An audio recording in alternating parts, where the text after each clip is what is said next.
welcome to The Culture right here on the Black Star Network. I'm your host, Farajii Muhammad. Thank you so much for tuning in. Folks, we got a great show for you this afternoon. First, let's talk about what is happening between Russia, Ukraine, and the United States. There are global leaders that have been meeting in Belgium, in Brussels, and we're going to break it down to you as to what is the latest, some of the big developments in this situation. Also, let's talk a little bit about the last day of the confirmation hearing for the Supreme Court for Judge Jackson. We'll be breaking it down for you as well. And of course, we got HBCU to the rescue as it relates to African students leaving Ukraine and so much more. So stay with us. It's a lot to get to on this edition of The Culture right here on the Black Star Network. Let's go.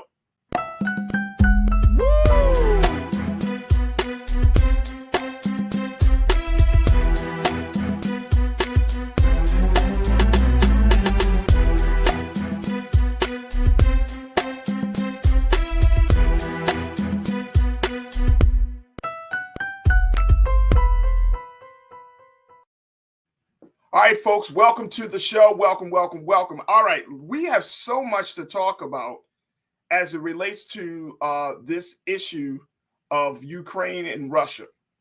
Leaders are meeting for a number of summits right there in Brussels, Belgium. You have the EU, you have the G7, and all of these leaders, and of course, NATO. And all of these leaders are trying to figure out, well, what is the next step? What is the best way to deal with this situation with Russia and Ukraine? What is the best way to get the message across to President Putin that he needs to stop the attacks on Ukraine? Now, I want to bring you up to speed on some of these big things. And then in a moment, we'll be bringing in Dr. Gerald Horn, who has been excellent in providing some analysis around this whole situation. But let me just share with you folks. Yesterday, I shared with you that the U.S. has officially declared that Russia has in fact committed war crimes. This is one of the big developments in here, and how this situation is going to be handled. How President Putin may be prosecuted in this situation. And anytime you're talking about war crimes, you're talking about, folks, when there is an intentional attack on civilian targets. An intentional attack on civilian targets. And when the U.S. government has seen some of the latest attacks by Russia on the Ukraine theater, hospital, a nuclear power plant, these all meet the criteria of war crimes, according to the Biden-Harris administration, according to the Secretary of State, Antony Blinken. He has officially said that. And there is a loud and growing chorus of calls for the International Criminal Court to pursue Vladimir Putin for these unprovoked attacks on these civilian targets. So that's one of the big storylines around this situation. Also, the president is and has been meeting. It's been reported, folks. The president has been meeting with a team of national security advisors over these past couple of weeks. 2 to 3 times a week he's been meeting, and today officially marks 30 days since this conflict has started. Since Russia started dropping those bombs on Ukraine, 30 days already. And as a result of that, the president has been meeting with his national security advisors, and they have this team called the Tiger Team. And this Tiger Team is trying to work out scenarios on how to approach Putin and how they're going to respond to these various situations. So that's happening. Also, Ukrainian President, Mr. Zelensky, has appealed to NATO in his video remarks to NATO today in Brussels. He has appealed that Ukraine needs more assistance, military assistance especially. He asked NATO for everything from guns, armor, tanks. He simply said, if you give us 1% of your arsenal, then we will be in a better shape. basically saying that that the world is seeing how the Ukrainians is holding up against the Russians, and that the extra military assistance, the extra equipment would help them to sustain the resistance against the Russian attacks.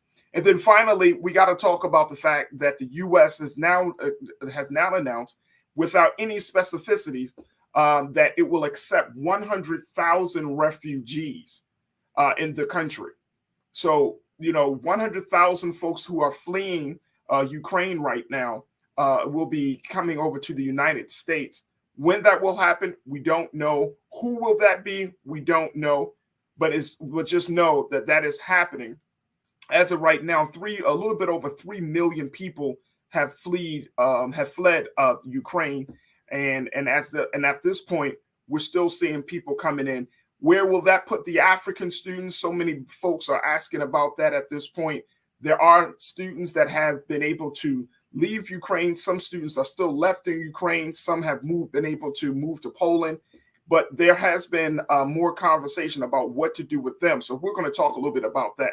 But I want to bring in Dr. Gerald Horne, who has been providing his analysis on this whole situation, his expertise. And also we are joined by our correspondent, Ashley Banks, who's a writer for Essence and many other publications.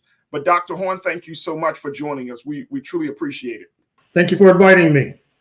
And Ashley, good to see you again. Thank you so much. Good to see you as well, Farajii. Dr. Horne, let's talk here. We've been saying it. Look, Doc, I don't know how many people are going to understand that this situation is evolving very, very fast. When you're talking about two nations going to war, it's generally a slow process. I mean, every day, Doc, every single day, it seems like and not just a small development, like something dramatic is happening. I mean, I'm still trying to wrap my mind around the fact that Putin has talked about possibly using some level of nuclear weapons. I'm wrapping my mind around the fact that President Biden has responded to that threat by saying that if he does move forward on using any type of nuclear arsenal, we will respond. The president just said that this afternoon. And all of these other things. This is breakneck speed. And maybe it's just because I'm just never paid attention to it, but it just seems like this whole process has gone from 0 to 100 very fast over these past 30 days. You are absolutely correct. And let me underscore what you mentioned a moment or two ago about the so-called Tiger Team, which is the U.S. agency, the U.S. committee that's looking into the question of weapons of mass destruction, be it chemical, biological, or nuclear. They say from the Moscow side, but of course, if they're planning defense, they may be planning offense as well. Secondly, with regard to these 100,000 refugees from Ukraine who will be arriving in the United States of America. Now, the record shows that I'm not anti-immigrant, I'm not anti-refugee, but I am anti-white supremacy. And I recall all too well what happened on the Texas-Mexico border just months ago when Haitian refugees were trying to get into the United States and were treated in a very rude and discourteous manner, to put it mildly. Right. I would hope and imagine that part of that complement of the 100,000 would include some of these African students who were just ousted from Ukraine and were treated very rudely on the Ukraine-Poland border. And then thirdly, it's interesting that the United States now is talking about bringing the Russian leadership and soldiers to the International Criminal Court in The Hague. Many in your audience are familiar with the fact that the ICC has been disproportionately wielded against leaders from Africa. Recall Charles Taylor of Liberia, who's now languishing in a cell because he was dragged to the ICC because of alleged depredations committed in West Africa. But keep in mind, that it was only recently that the United States was imposing sanctions on the International Criminal Court because they thought the International Criminal Court was going after the United States with regard to the misdeeds it committed in Afghanistan.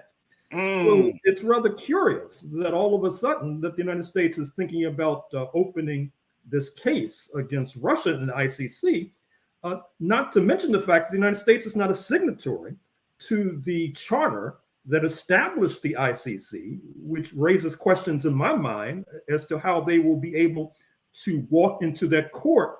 And then the most pressing point is that this might just be theater, because it's more than a notion to talk about detaining Vladimir Putin, a man who has his finger on the nuclear button, and dragging him like the United States helped to drag Charles Taylor of Liberia to The Hague in the International Criminal Court.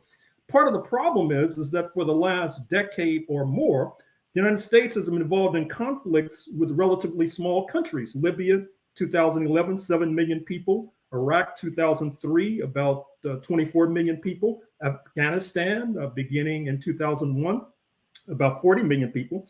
Russia has a population of about 150, 160 million with the aforementioned nuclear weapons. So I hope and I trust that the United States, in opening this door with regard to the ICC, has a plan, has a roadmap, and that this is not just theater.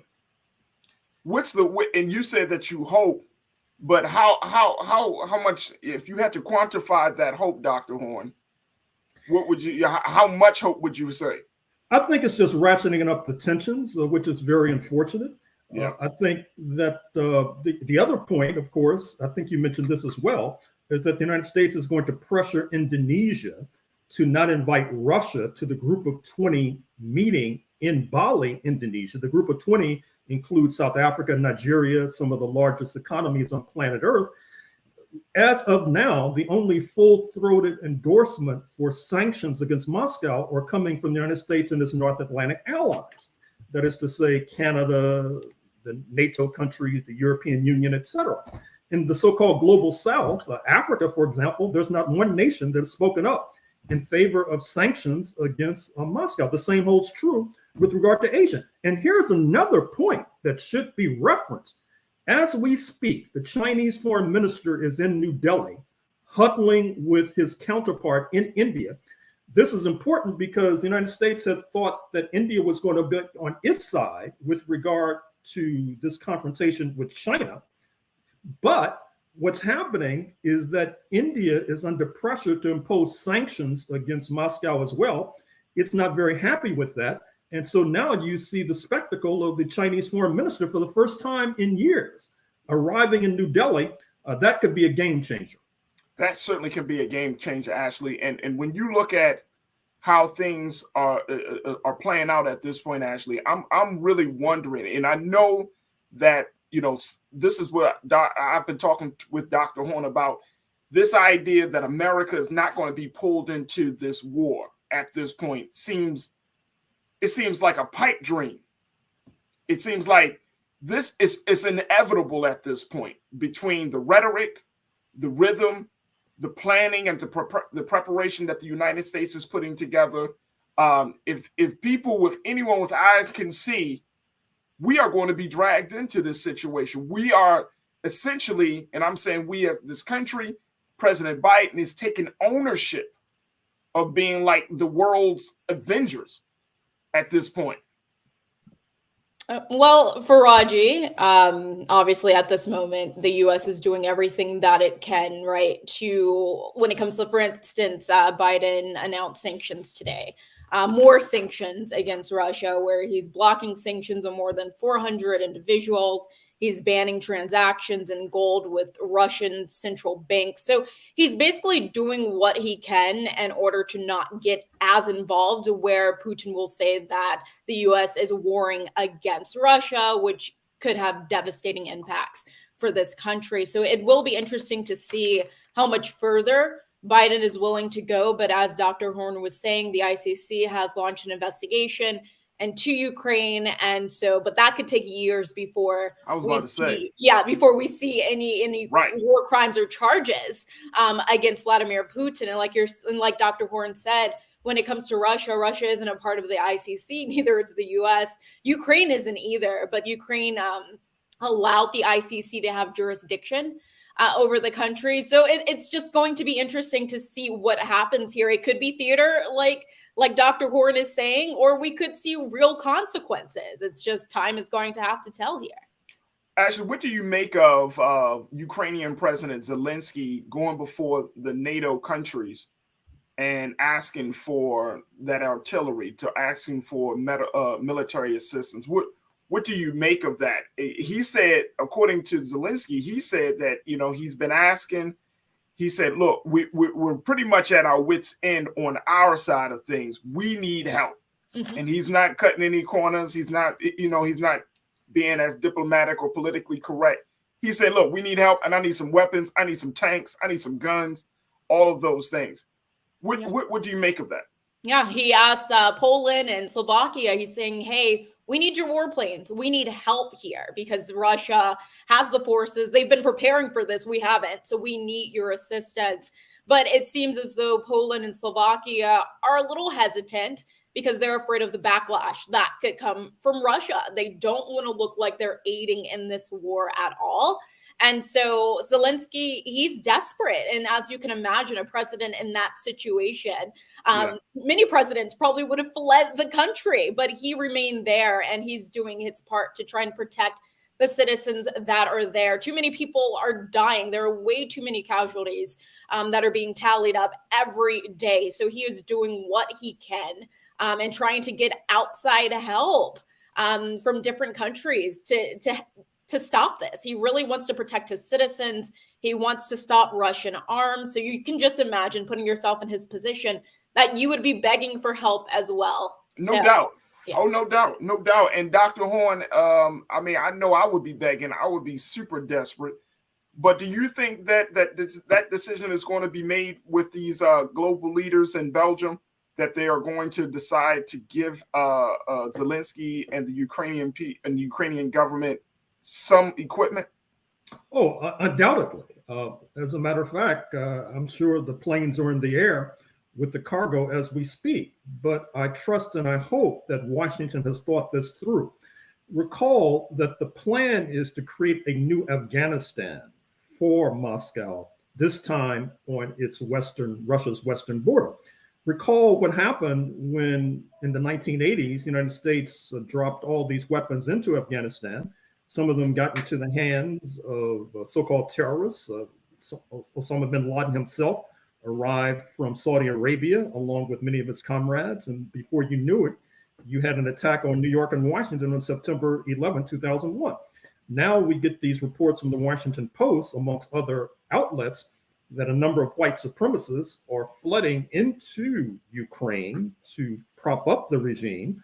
Let us hope that Afghanistan is not repeated to that same extent. That is to say that they will gain skills and expertise that they will bring back to the battlefield known as the United States of America. I want to, and here's one of my big concerns, Dr. Horn and Ashley.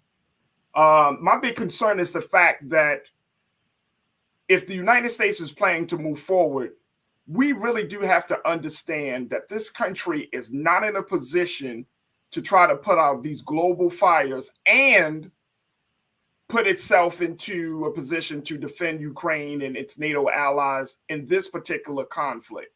I went to, and I had to think about this because this morning, I'm watching the news, I'm reading the reports, and then I say, well, let me ask, if we have the military power, because I think a lot of people, whether you're black or white or Latino, I think a lot of people tend to believe that America's military is at its peak power, that we are at the top of the list. And according to the data that I saw, we have about 1.3 million active duty troops, and then a little bit less than 1 million non-active duty troops, reserve troops rather. And one of the things that the Heritage Foundation, and Shayla, if you could put this is what the Heritage Foundation, they put out a report called the Index in October of 2021. And I'm gonna just read this, folks, just for you to see it. It says, because America is a global power with global interests, its military is tasked first and foremost with defending the country from attack. Beyond that, it must be capable of protecting Americans abroad, Americans' allies, and the freedom to use international sea, air, space, and cyberspace while retaining the ability to engage in more than one major contingency at a time. However, check this out, folks.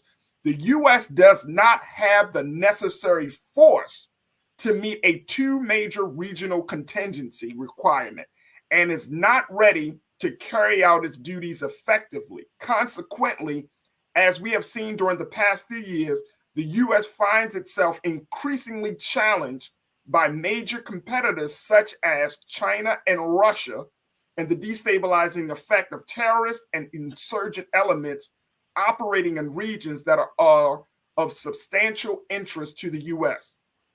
This is from the Heritage Foundation from October of last year. It's saying we don't have the capability as a military to deal with all of these small minor fires and then to go against our competitors, one being the one we're going against. We're talking about Russia. The other, China, is still on the sideline, so we don't know what role they will play at this point. But that's concerning for me, Doc, because, and I'm not trying to put the cart before the horse. If the U.S. is trying to put out all these fires, and then we got this big fire in Russia and Ukraine, where's the extra power going to come from for this military? Where the extra bodies, the number of soldiers are going to come from? And I'm concerned that this situation, by it being so fast now, it may not get to this place, but they're going to have to start calling on the American people. There's going to be some great sacrifice. Dr. Horn, and Ashley, I'll let Doc, I want to get your thoughts, and then Ashley, I want to get your thoughts on that. Well, we're already experiencing the sacrifices. The price of a gallon of gasoline is hitting north of $6 per gallon, north of $7 per gallon in the state of California. That'll probably be the case from the Atlantic to the Pacific sooner rather than later. Already, because of this conflict in Eastern Europe, you see that starvation is erupting in North Africa, along with protests. And we have a number of food insecure people right here in this country, as evidenced by the fact that many survive on food stamps. Right. And then with regard to your wider point, it's not only China and Russia. As we've been paying attention, understandably, to Eastern Europe, the North Koreans have shot an intercontinental ballistic missile into Japanese waters, a close U.S. ally, supposedly and purportedly. They're soon, if they don't already, have the capability to launch a missile across the Pacific as well. And at the same time, NATO has decided that NATO troops will be increased in Bulgaria, in Romania. There will probably be a complement of U.S. troops within those deployments. So Washington really needs to do some very serious and deep thinking, because right now it seems the United States is becoming overextended, right, and it's getting in over its head. And that's one of my biggest concerns. That's one of my biggest concerns, Doc. I mean, if we can't handle, and I know that the narrative is going to be, look, we're going to do this part, we're going to defend our allies, all of those things, the very, the moral things, the very, aspirational ideas behind this. But I'm talking about when you start looking at what we actually have, the resources, when you're talking about the political will, when you're talking about bringing all of these pieces together, I really don't believe that we have what it takes, especially when you're talking about who is going to sign up for this war. Who would be, if they instituted a draft, and again, I'm not trying to put the cart before the horse, but I'm saying if they were to institute a draft because they need more military support, who is going to be running to your nearest Marine, Army, whatever, military office to sign up? I just don't see that. I just don't see that. Look, I got to take a quick pause. Dr. Holm, we'd like to keep you on just for a few moments longer, if that's okay. And then, Ashley, I want to get your response to this as well. So, folks, we're going to take a quick pause. When we come right back, let's continue the conversation around this Russia-Ukraine conflict and how do we plan to move forward on this scenario, given all of these latest developments. Stay with us. It's The Culture right here on the Black Star Network.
Don't you think it's time to get wealthy?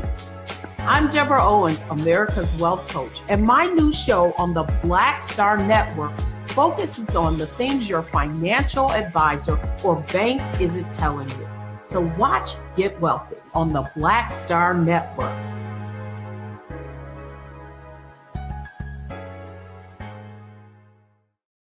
Pull up a chair, take your seat. The Black Tape with me, Dr. Greg Carr, here on the Black Star Network. Every week, we'll take a deeper dive into the world we're living in.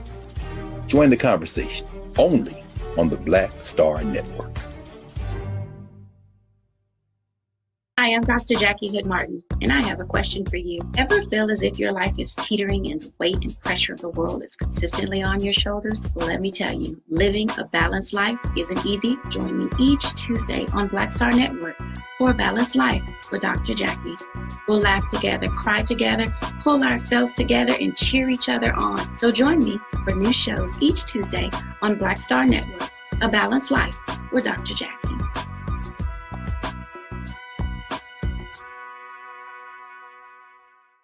Folks, Black Star Network is here. Hold no punches. I'm real revolutionary right now. Support this man, Black Media. He makes sure that our stories are told.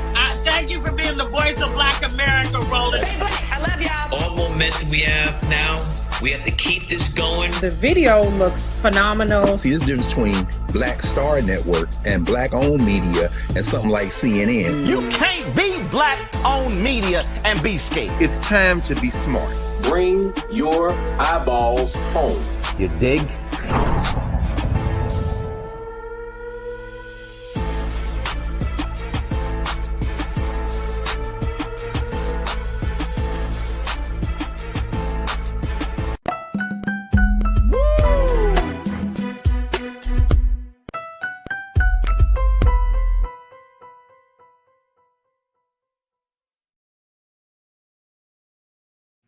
Folks, we've been given and having a conversation about the latest developments in the Russian-Ukraine conflict. I've been talking to Dr. Gerald Horne, who is a professor from the University of Houston, who has expertise in everything from foreign policy to race relations. And we're also talking to journalist Ashley Banks, who have been keeping her eyes on what's been happening. Ashley, to go back to my previous point, looking at where we are, and I'm talking about the capacity of the United States of America being able to deal with this conflict with Russia and Ukraine, and then at the same time still being the global super police that it currently has, because there are little fires popping up all over the place. And who's to say, Ashley, that the longer that this conflict, this war between Russia and Ukraine continues, that these smaller fires won't turn into a blazing fire? Yeah, Farajii, it's going to be interesting to see what takes place if the U.S. does get further involved and, let's say, puts boots on the ground, for instance. Obviously, a lot of people in this country, Black people specifically, would not want to take part in what's happening in Ukraine. We saw what Dr. Horne was talking about earlier when it comes to the discrimination that Black refugees were facing. And once that news broke, when people saw that these Black refugees were not being allowed to exit the country and were basically being treated like second-class citizens, Black people checked out. Yeah. Black people were not interested in what was going on. Yes, they feel bad for the Ukrainians who are losing their life, but at the same time, seeing what was happening to their sisters and brothers essentially in another country, it was heartbreaking. And many people would not want to get involved. Obviously, those who are active military members have an obligation to serve this country and to do what they're told to do. But let's say, for instance, you're saying there are other fires going on, right, in other countries, say that this country needs more manpower. I'm not sure how many people would be willing to sign up and fight on behalf of Ukraine. And so it's going to be interesting. I'm not sure if the U.S. is going to get involved. As of right now, Biden is not saying that that is what's going to happen, as he just keeps putting out these sanctions. But if the U.S. were to get involved, it would be interesting to see who actually steps up. And that's the part about this. And I think, again, we just had to make it clear, Dr. Horne, and I'm saying, and as in terms of Black America, my big thing is if we look at how this whole situation is playing out, if Biden decides that he doesn't want to, that he decides that, you know what, enough is enough, we're gonna have to do something to Putin, and he's moving towards some type of military response. I'm wondering, what are Black elected officials in this country, the Congressional Black Caucus and other Black elected officials, how are they going to respond? Are they going to say to the Biden-Harris administration, a Democratic administration, we're not moving forward because it's not in the best interest of Black people? It's not, or would the Latino representative say, hey, it's not in the best interest? I'm trying to figure out what is the pulse of the people or of these elected officials, because there's no way that that the narrative, and I'm trying to think about it. I'm a man of communications and media, but I'm trying to figure out what is the narrative, what will be the storyline to get people to be all in being a part of this conflict. It's going to be very difficult. Now, thus far, you see support for Biden's foreign policy in the Congressional Black Caucus. Even Congresswoman Barbara Lee of Oakland, Berkeley, who quite famously, after the attack on New York and Washington in September 2001, stood against intervention in Afghanistan, even she has come around. The problem is that I'm not so sure how popular her initiative is with her constituency. Mm-hmm. Like any elected official, she wants to get reelected. She hails from Oakland, Berkeley, one of the more progressive, left-leaning constituencies in the U.S. House of Representatives. And even if you look at a figure like Gregory Meeks, who is in the CBC and is chairman of the House Foreign Affairs Committee, which means he wields a significant amount of power, he hails from Queens, New York. Queens, New York is not a community that's thriving right now. A moment or two ago, you raised the classic conundrum of guns or butter. That is to say, can the United States afford military interventions and at the same time afford aid to healthcare, aid to education, food stamps, and all the rest? That came up decades ago with regard to the war in Vietnam, and you saw that was a factor leading the United States to pull out of Vietnam. So my assessment right now is that support for this Biden foreign policy right now in the Congressional Black Caucus is about a mile wide and an inch deep. A mile wide and inch deep. So Dr. Horner, I'm curious in regards to, getting your response and reaction to what President Biden said today. He said that if Putin moves forward on using nuclear arms of any level, that the U.S. will respond. What does that mean in your mind? Well, I'm not sure what it means because. Okay. So Dr. Horn, I ain't the only one that's like trying to figure it out either. I guess me and Ashley, we just like, okay, what does that mean?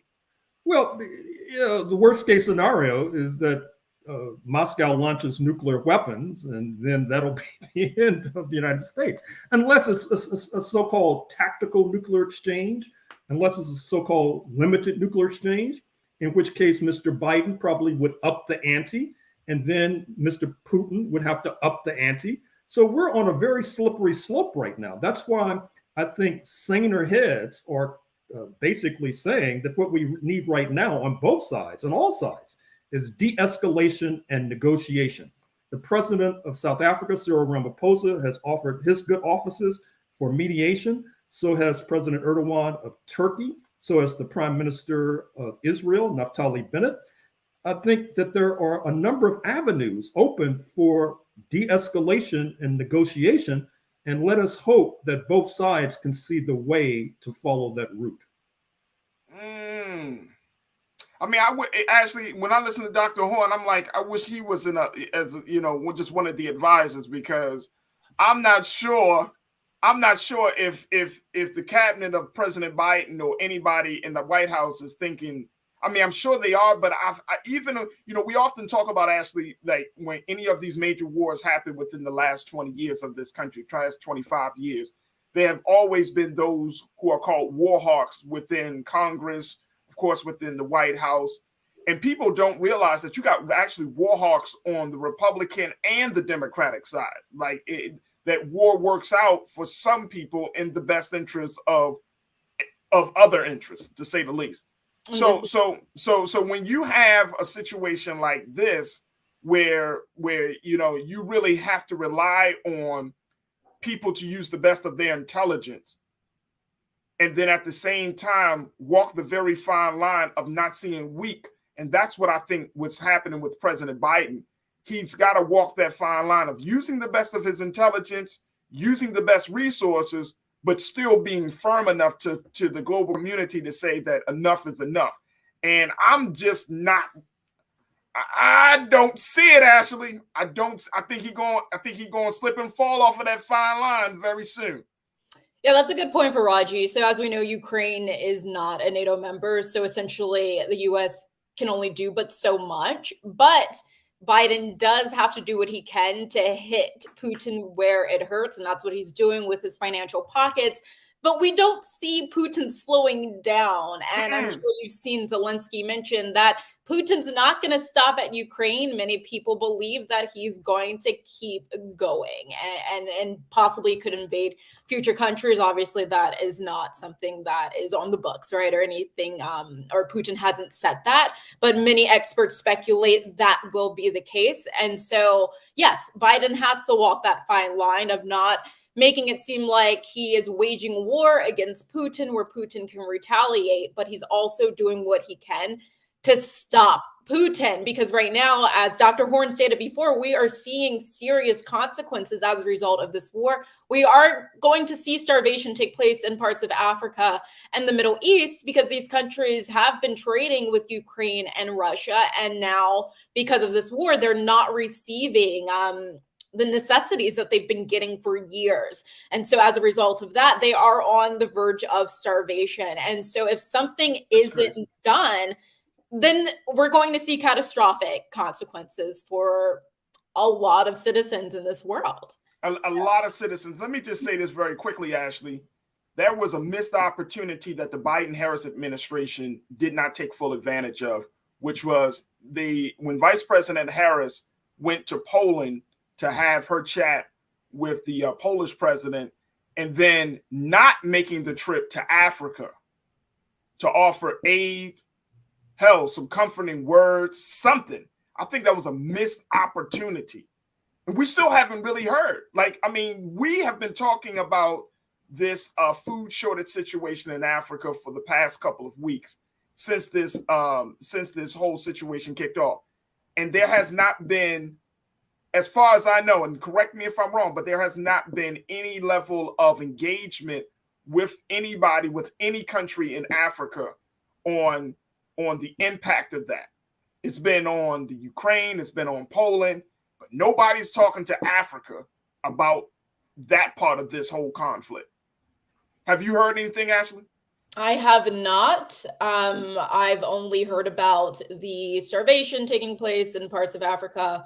Wow. In the Middle East, but I haven't seen anything come out of the White House. I also haven't been looking, so I'm not sure as it pertains to that. So they do say something because these people need comforting. I mean, come on.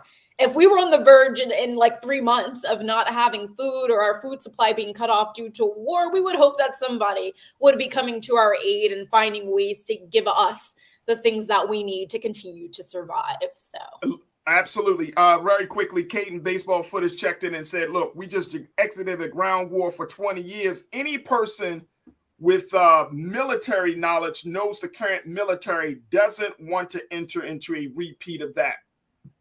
No one. We just left Afghanistan. It felt like yesterday. 20 years of that, Dr. Horn. 20 years.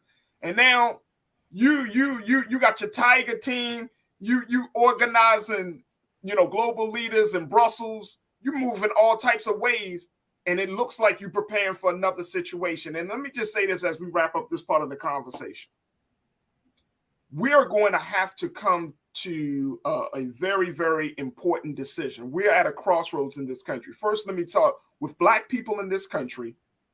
The big question that we are going to have to ask ourselves is, where do you stand on this conflict?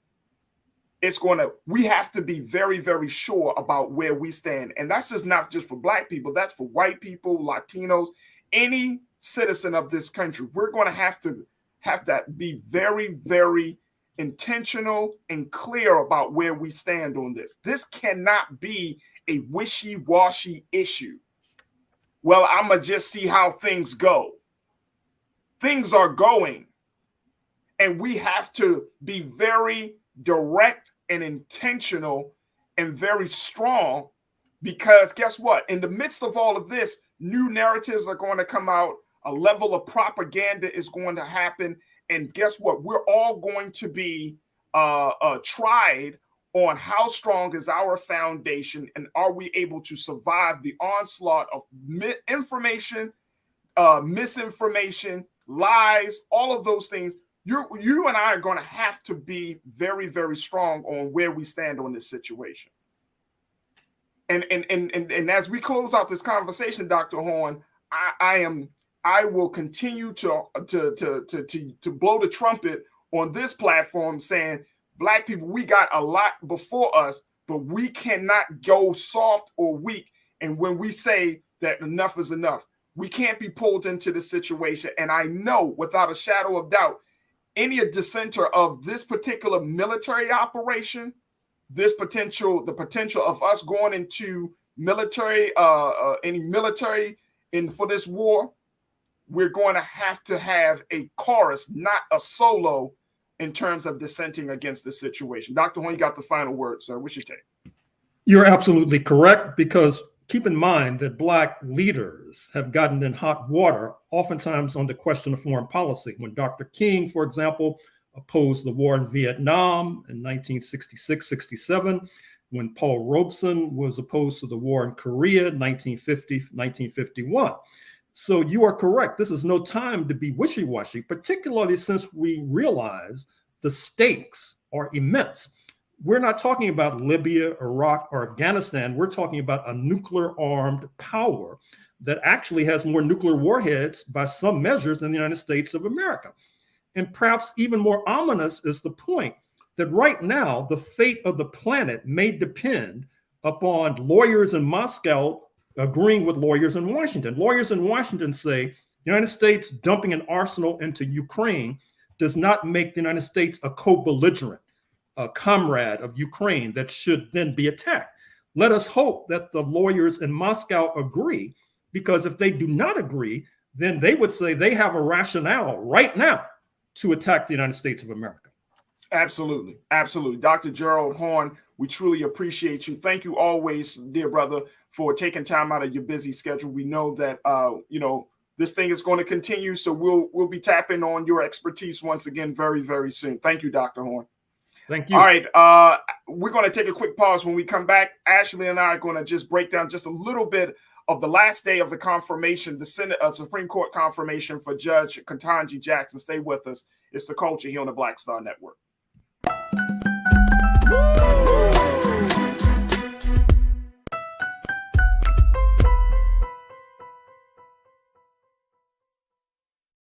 Pull up a chair, take your seat. The Black Tape with me, Dr. Greg Carr, here on the Black Star Network. Every week, we'll take a deeper dive into the world we're living in. Join the conversation only on the Black Star Network.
I'm Deborah Owens, America's Wealth Coach, and my new show, Get Wealthy, focuses on the things that your financial advisor and bank isn't telling you, but you absolutely need to know.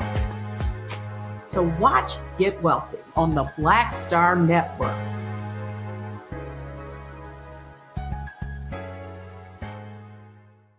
Folks, Black Star Network is here.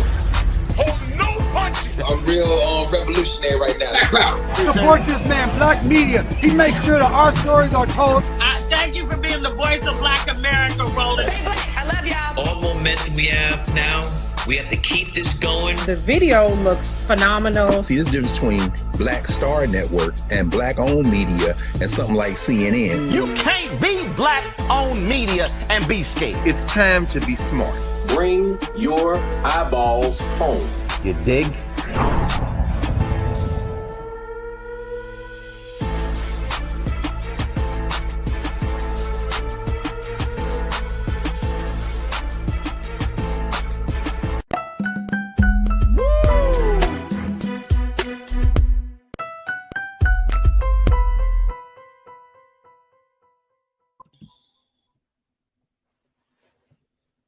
Folks, we want to take the time to just give you just some quick analysis for the last day of today's Supreme Court confirmation hearing for Judge Ketanji Brown Jackson. Of course, for the past 4 days, Judge Jackson has been answering questions from both Republicans and Democrats about her judicial philosophy and her decisions and a whole lot more.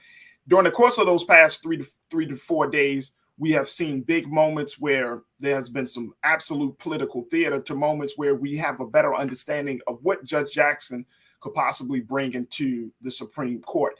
I want to bring back correspondent and journalist Ashley Banks on this. Ashley, when we look at what has happened, this is the final day.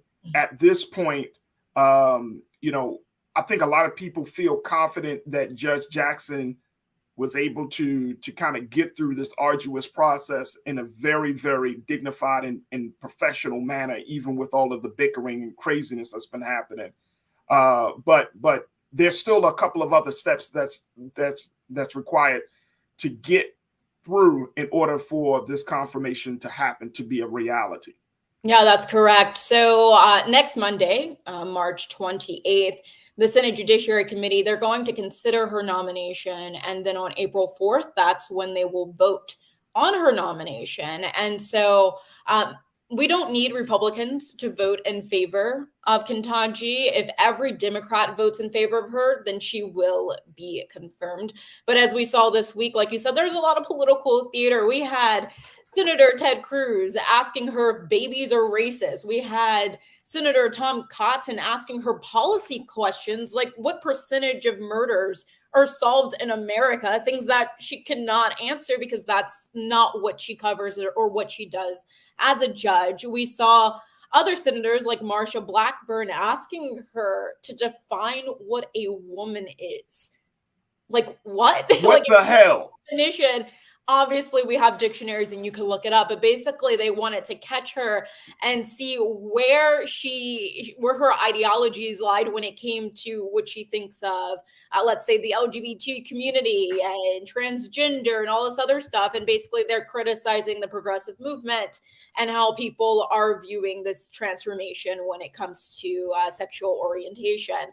But these Republican senators could have used their position in a better way to get real answers from Ketanji. Obviously, their job is to ridicule her. Their job is to ask her really tough questions because being on the Supreme Court, you're there for the rest of your life and unless you want to retire. But the questions that they were asking were just senseless, made absolutely no sense. But Ketanji did a really good job keeping herself composed, like you said earlier, Farajii, where anytime she was being asked a ridiculous question, she responded and said, essentially, that is not my position as a judge. Like she had to keep reminding these Republicans of what her position is and what she does as a judge, which is like ridiculous. And I'm sure it was annoying for her, but she did her job. She did her job and answered the questions that she could. And those questions that were out of control and just completely ridiculous, she did a good job handling them. Now, Mitch McConnell basically compared Republicans ridiculing her to the way Democrats were going up against Brett Kavanaugh and saying that's just what happens. But the Republicans, Mitch McConnell was saying that the Republicans weren't going after her nearly as hard as the Democrats went after Kavanaugh. And you and I could completely disagree with that. And we saw how Kavanaugh did not handle those questions properly. And he was pretty emotional. And so for Ketanji to be the complete opposite and to really just be composed and answer these questions as a dignified woman, the dignified woman and overqualified woman that she is, it was a sight to behold. Let me, you know what, and Ashley, I know we don't have enough time today, but we're going to have you and I and some other folks, we're going to have a conversation about Black women being before, white men, in particular, older white men, and the expectation of how a woman should carry herself, the presentation. Like, there was a lot, and I think that's kind of part of the unspoken part of this whole scenario, is that she recognized that the world especially was looking at her. So she knew, unlike Brett Kavanaugh, when he broke down and got into them spaces, she knew she had to carry a certain burden. And it's just a whole different conversation, because Black women have been doing that for so long. I mean, you know the history. So it's sad, because when other people do it, it's one thing, but when you see a Black woman, she has to keep her game tight all the way to the very, very end. But to your point, this is something that we will certainly see. And I think that, like you said, we got this April 4th vote that's going to be happening. There will be a final Senate vote, which is yet to be scheduled. You mentioned it. Democrats can confirm if everybody in the Democratic caucus votes in favor of her, with Vice President Kamala Harris breaking the tie. And so at this point, she may not even get on the Supreme Court with any Republican votes at this point. Right. And that's what a lot of experts have been saying, that basically the Republicans were coming after her to try and knock off of those 2 to 3 Republicans that may be voting for her. They were trying to find a way to weed those votes out. Well, I know the big thing is that they're trying to get a final vote confirmed, or get her confirmed before the Easter recess. So my fingers are crossed, Ashley. Same here. Would be nice to see the first Black female Supreme Court justice. We would all love to see that. So same here. My fingers are crossed, Farajii. My fingers are crossed. Ashley Banks, always a pleasure. Thank you so much for your time with us today. We truly appreciate it. Keep up the great work. Thank you, Farajii. Absolutely. Folks, we got to take a quick pause. When we come back, let's switch gears. Let me talk about how one HBCU is coming to the rescue for African students that are stuck in Ukraine. And we can ask the question, what about other HBCUs? Have we limited the power of HBCUs on the world stage? We'll have that conversation with educator Rashad Staton. Stay with us. It's The Culture on the Black Star Network.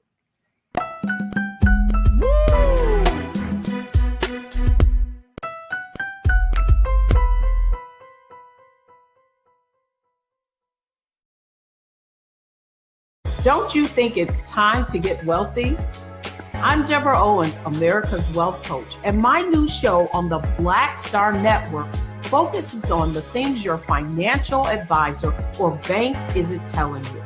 So watch Get Wealthy on the Black Star Network.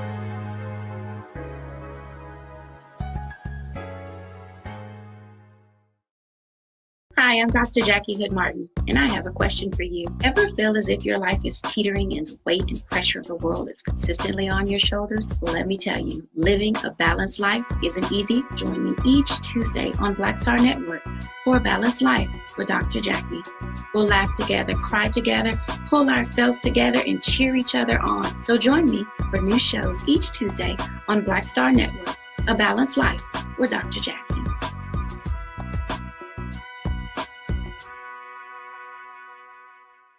Pull up a chair, take your seat. The Black Tape with me, Dr. Greg Carr, here on the Black Star Network. Every week, we'll take a deeper dive into the world we're living in. Join the conversation only on the Black Star Network.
All right, folks, let's talk about HBCUs, historically Black colleges and universities. And we already know, and we've been having conversations about this issue, the struggles and challenges that HBCUs are currently facing, from everything from bomb threats to enrollment to financial aid and funding. Well, it looks like things are changing for at least one HBCU. That is Hampton University, or some people would say the real HU. I'm not getting into that conversation here. But Hampton University is doing something that I truly and personally hope will manifest itself into a domino effect. And that is they have decided to say enough is enough and extend a humanitarian offer of support for to between 50 and 100 students fleeing Ukraine amid its battles against the Russian invasion. Now, let me just share with you what Hampton President Dr. William R. Harvey announced last week, and let's put that up there. Let's put that up there. The collective Hampton University faculty, staff, and students are heartbroken because the war-torn country of Ukraine must deal with atrocities like the bombing of maternity wards, hospitals, and other civilian areas. I think this partnership is something that can be beneficial to a great number of students and families. And now look at this, folks. That was from Hampton University President Dr. William Harvey. When you think about the role that HBCUs have traditionally played in dealing with not just issues related to their campus, but they have played in dealing with national and international issues. I wanted to bring this story to the forefront, bring it to you, because I said to myself, this is the direction that we want our HBCUs to go in. We want them to go into a place where they're not just seen, but they're seen and heard. And I'm really excited. I'm really excited that Dr. Harvey is deciding to move forward on this situation. I'm very, very excited about this. And I think that this is the best course of action that HBCUs can actually play, is that you can do something in this whole Russian-Ukraine conflict. You can use your campus as a platform for change. You can use your campus to bring about some difference in a world affair. Now, folks, let me just share with you some more about this, because, you know, when we look at HBCUs, we often are looking at the situation of dealing with these things and then just, we just want to teach students and just learn about it, and then they go off and matriculate into the world. Well, no. You want to there's nothing like being a part of a situation like the current moment. There's nothing like teaching your students the value of service when there is an opportunity to serve. There's nothing like it.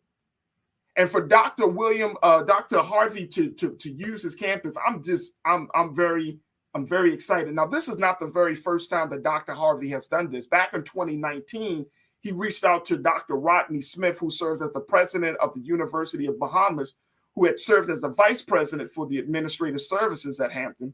And he offered a similar agreement to students from the University of Bahamas after its North Campus was destroyed by Hurricane Dorian. I don't know if any of y'all remember that, but that was a big issue. So here's how this situation worked. And we're going to be checking in with Rashad, who is an educator. He is a graduate of the HBCU, the Great Morgan State University.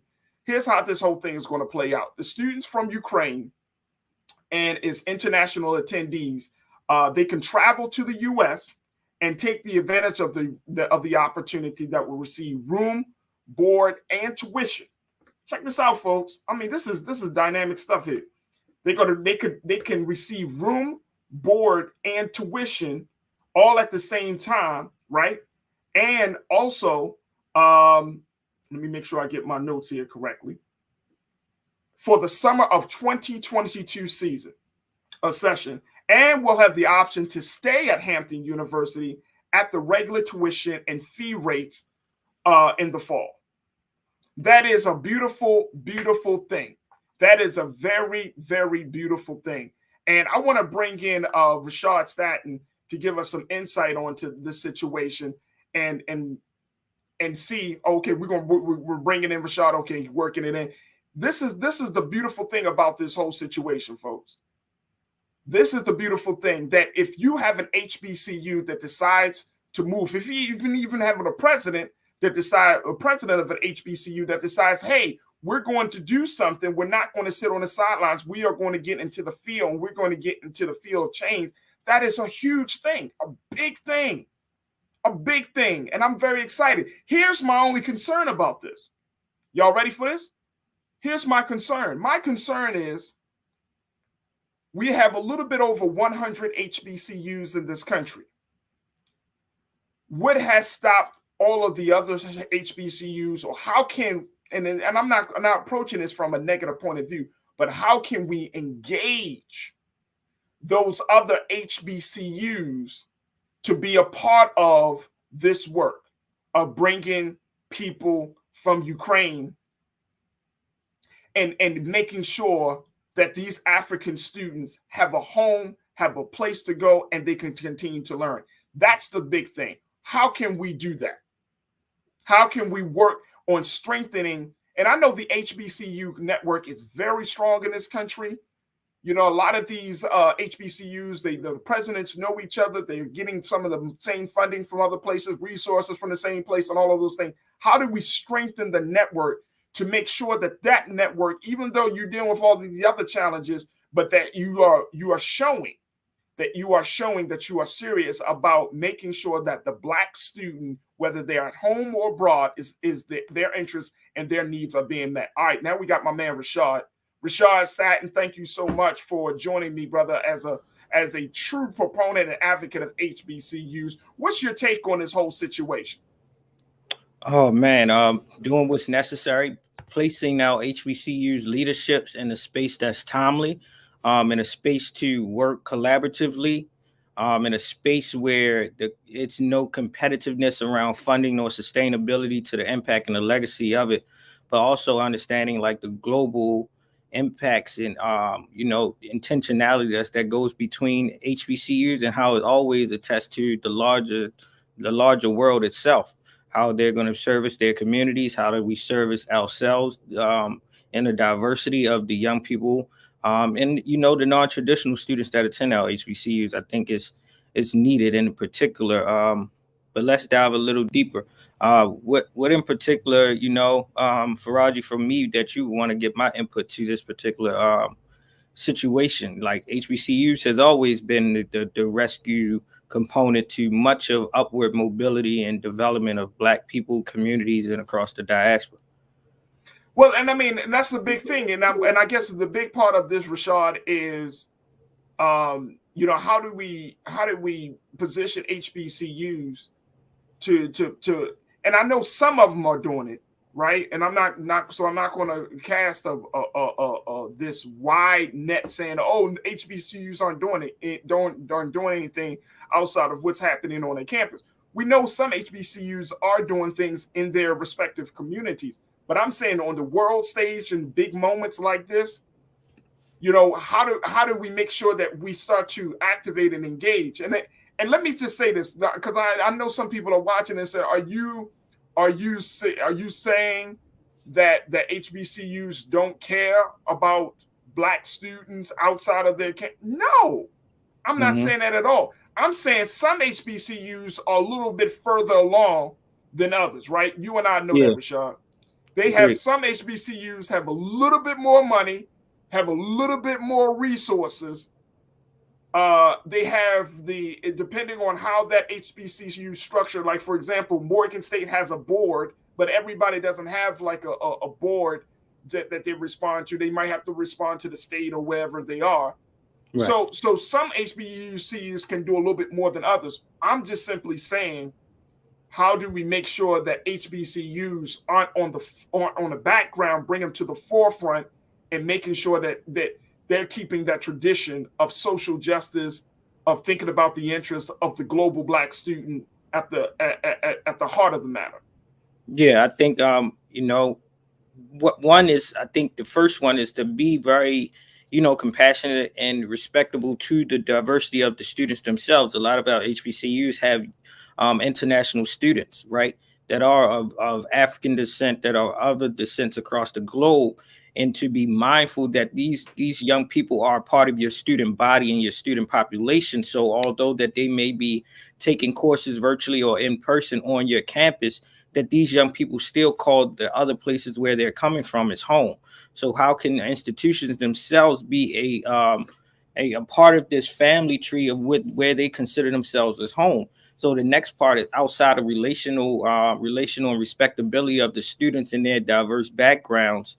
The second one is our HBCUs must create a coalition of leadership across the countries, and that's are mindful of the scale and the differences of our HBCUs per the fundings that they have, their credibility, and those HBCUs that have a international department that actually allows for global exchange programmings, to apprenticeships, to internships and things of that sort, that these countries and places across the globe that have these partnerships with our HBCUs are receiving some monetary gains from it.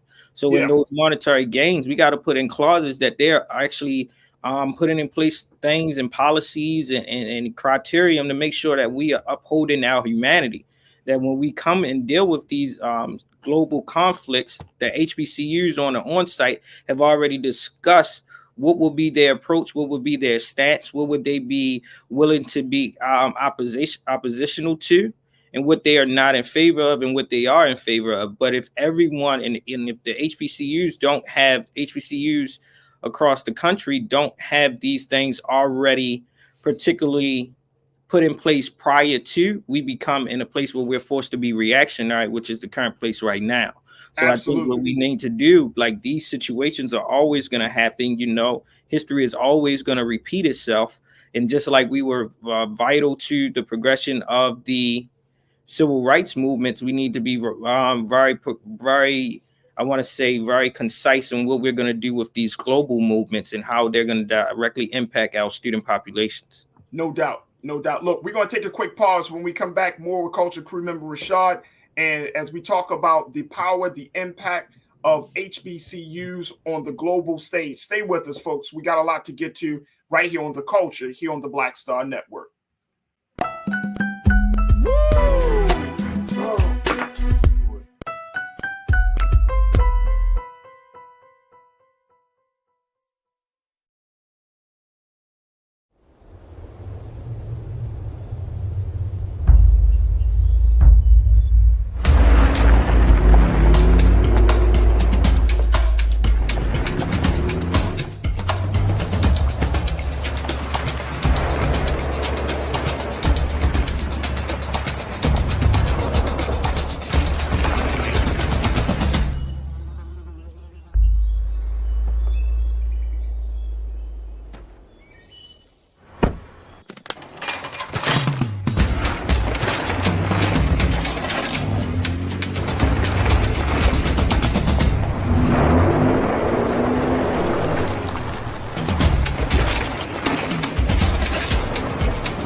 Don't you think it's time to get wealthy?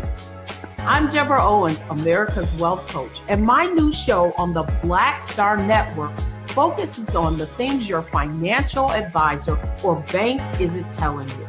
So watch Get Wealthy on the Black Star Network.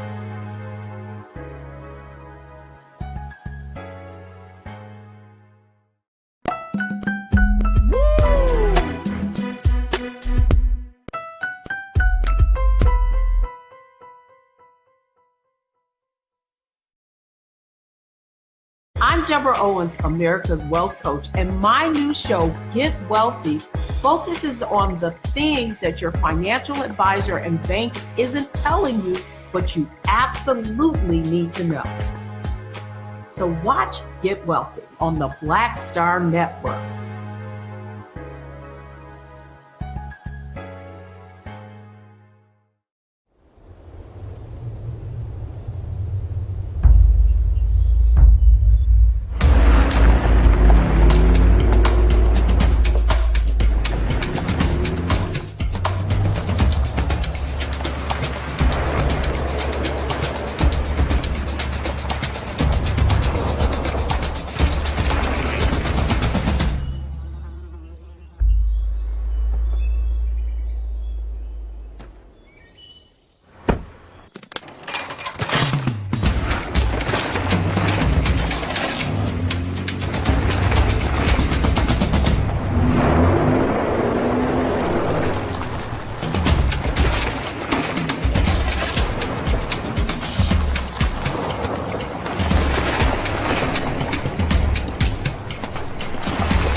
It's time to be smart.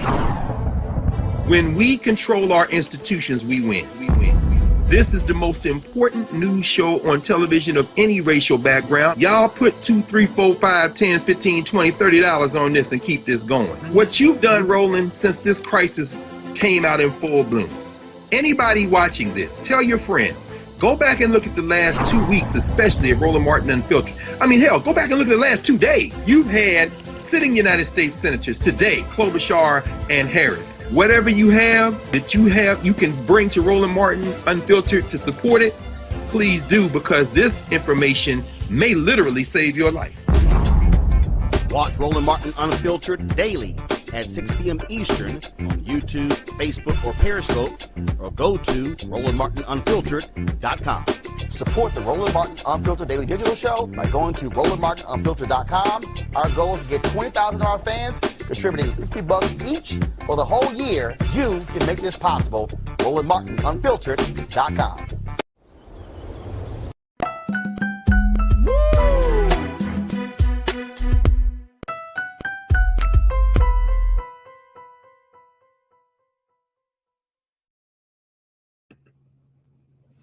Folks, we've been having a conversation about HBCUs to the rescue. I've been talking to Culture Crew member Rashad Staten to give us some insight and his analysis about how Hampton University is opening its doors and extending an olive branch to African students that were once studying in Ukraine to tell them to come to America. And a lot of these students, you were talking about a number of students, 50 to 100 is what Hampton is able to accommodate at this point.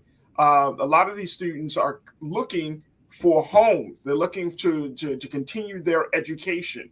They don't want to just go back home. They want to finish their education. And Hampton University is saying, hey, we can accommodate you.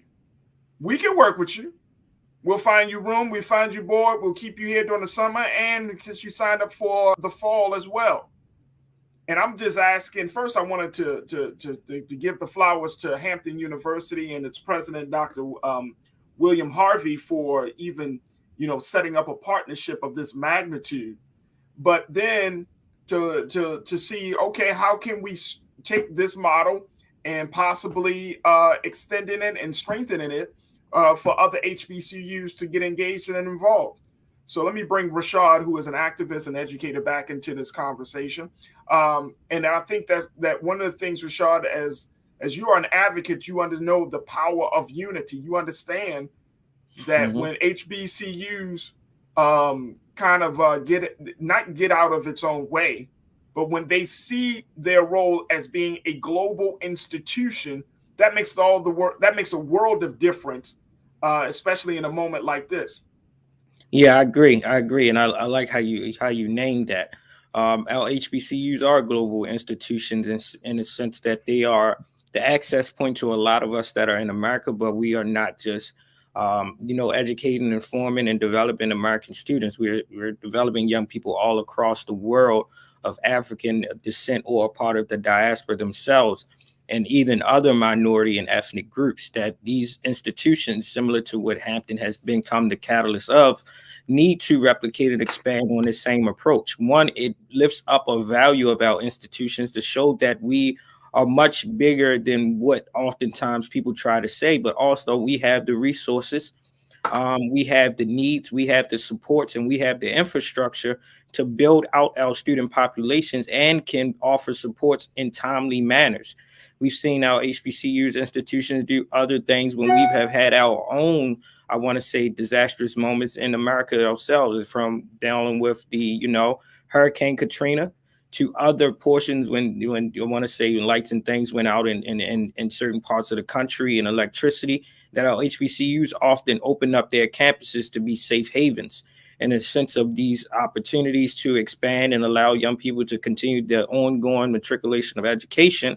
Why not take these young people that once saw fit to be in Ukraine and other places across the world to say, hey, come to America and we got a place for you that's here for you to continue, but also to expose you to, these institutions that were created for you and those like you to now dive back into, us extending our home and saying, this is your second home, extending our arms and saying, this is your additional home to make your own. Absolutely. Now, the other part about this, I think, Rashad, is something that I think we need to bring up into this conversation, because I did not know this. I did not know this until this conflict kicked off. I did not know that there were a number of Africans who looked to Ukraine as a destination for the educational achievement, right? I did not know that this was the top destination for the continent of Africa, for students who want to study medicine and study engineering, that Ukraine was a top destination for them. I didn't know that.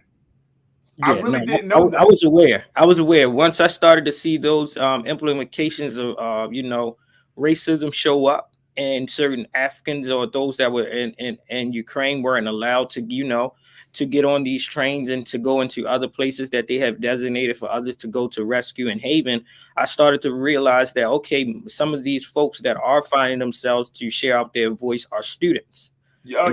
Lift up and where those institutions that they were studying at. And one thing that clicked in my head of a question of why didn't they consider America itself? But also some of these other countries themselves offer free education. Just real quick, bro, isn't it because of the distance? Isn't it because of distance, cost, and just some of the logistical details? Yes, of course. The close proximity to, some of the countries that they're coming from the African continent is very close into the Ukrainian, and some of our African students are even studying in certain parts of Russia, right? So there's a twofold approach of how they're experiencing this global issue. But again, like you said, a lot of it is the structures that was already put in place, whereas though these institutions are some of their top priorities or their preference themselves, but it also calls into question what can we do better to make it even more affordable from America's standpoint for others to see the value of them trying to explore their educational values here in our country, right? And if there is someone that want to lead, that should be leading this charge, it should be our historically Black colleges and institutions. So I think this opens up a door of opportunity that our leaderships, those that are from the state and those that are funded at either being board of trustees or board of regents in our institutions, they have the academia, right? They have the insight, they have the intellect that we may have to build another strategy to bring sustainability to our institutions and offer how we can provide that for others. If we are going to other countries, how can we revert the opportunity for them to come to us as well? And also it calls the question that, hey, America may have to do something with the cost of education here when it comes to higher education, because now we're put it at the latter end of a competitive market when it talks about global education and academia. And I wouldn't agree with you more, Rashad. And let's look at this other fact. The nation, and I'm saying Ukraine, hosted more than 4,000 students from just Nigeria alone. But the data shows that up to 80,000 other international students have been present in Ukraine. So we're talking about a strong number of Black students, of African and international students who look to Ukraine, who have been ousted because of this conflict, and who could potentially come to America, bring that same level of brilliance, bring that same level of insight, bring that same level of diversity to HBCU campuses. I mean, there are big opportunities. But what do you, and let me just go back to this point. Medical doctors, engineers, two top schools that I can think of that speaks to that, along with Hampton, Howard, Morgan. Yep. Howard and Morgan. Now, look, again, this is not to throw shade on any HBCU. What I'm looking at is, what do we do? Or rather, let's look at the model that Hampton University has, duplicating that model. If you have Howard and Morgan State University saying, hey, we could take 100. Howard saying, hey, we could take 100. Spelman, hey, we could take 100. You know what I mean? And then here's the thing, Rashad, because this is always the issue. Say to the government of the United States, you owe these students, you should pay for their education. I agree. I think you should give us some special funding to house these students, to educate these students, to basically accommodate these students. You owe that to them. You know what I'm saying? And I know you didn't get the chance to hear the first segment that we talked about this conflict, but I saw it as a missed opportunity, bro. And you let me know if I'm right or wrong on this. I saw it as a missed opportunity that when Vice President Kamala Harris decided to, and the Biden administration decided to move forward on, start making these trips out to Ukraine and to that part of the world. Vice President Harris went to Poland. President Biden is in Europe. Nobody stopped in Africa. Nobody stopped in Africa. We talked to the Ashley Banks, and she said, I didn't see no report of any U.S. official coming to check in with, say, the Nigerian president or anything to have that conversation. Nobody stopped in Africa. Yeah. Nobody. Matter of fact, I don't even think Vice President Harris, and again, this is not to throw shade, but I think that we can be critical, because this is not about personalities, it's about principles, right? So if nobody stopped in Africa, then what is America going to do on that part of the conflict? Especially when that part of the conflict about the trials and tribulations of African students is now publicly known. Why hasn't there been any leeway in making sure that those students, or the countries that these students are coming from, why nobody's reach out? Agree. I think, like you said, a missed opportunity, but it calls into question, again, this opportunity for disruption and innovation. So with that, oftentimes when the government doesn't come to our assistance or don't come to the beck and call of what should be needed, then we have to look back to our agencies and our institutions to fill those voids and those gaps. And then to look at the accountability of those countries on the African continent to say, okay, what are you doing to make sure that these places where you're sending your students have some things in place to make sure that you are the young people that you who are going to bring investments back into your country is going to be the generation that moves your country forward are protected when we send them elsewhere.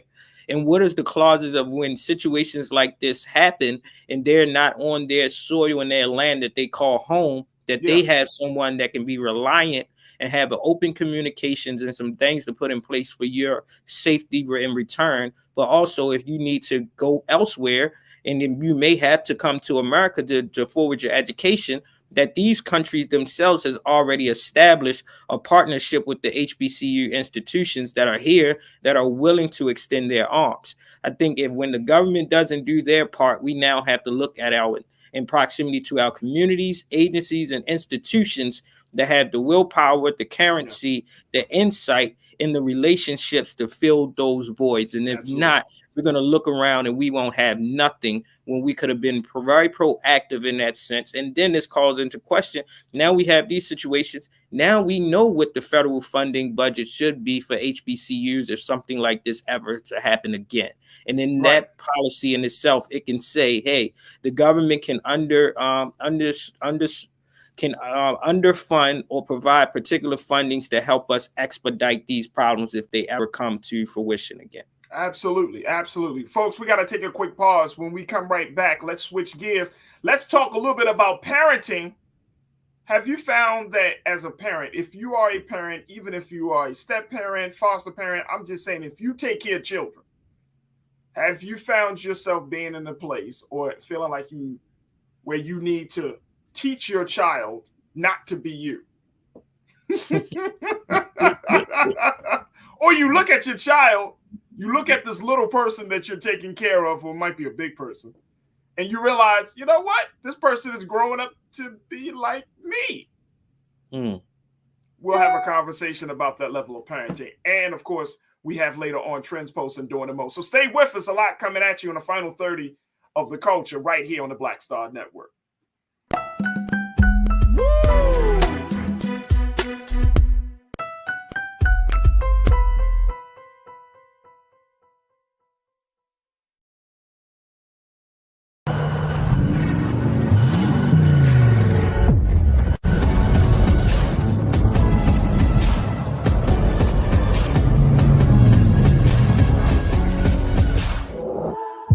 Don't you think it's time to get wealthy? I'm Deborah Owens, America's Wealth Coach, and my new show on the Black Star Network focuses on the things your financial advisor or bank isn't telling you. So watch Get Wealthy on the Black Star Network.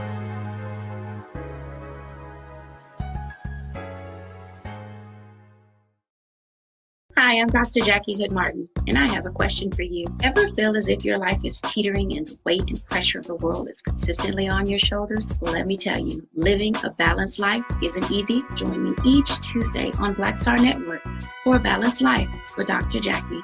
We'll laugh together, cry together, pull ourselves together, and cheer each other on. So join me for new shows each Tuesday on Black Star Network, A Balanced Life with Dr. Jackie.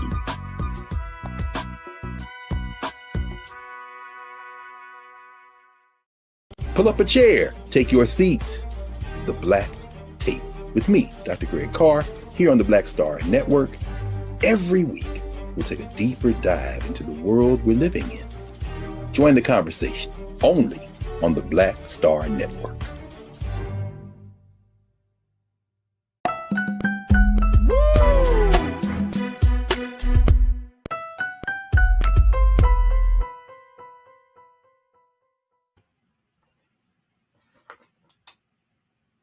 All right, folks, if you are a parent, you know that there are many challenges. There are some joys and some pains that come along with parenting. Well, one of the big challenges that we often face as parents, and I'm a parent of two. Rashad is a parent of one, unless you had two or three more, Rashad. I don't know, brother. I got to check in with you about that thing.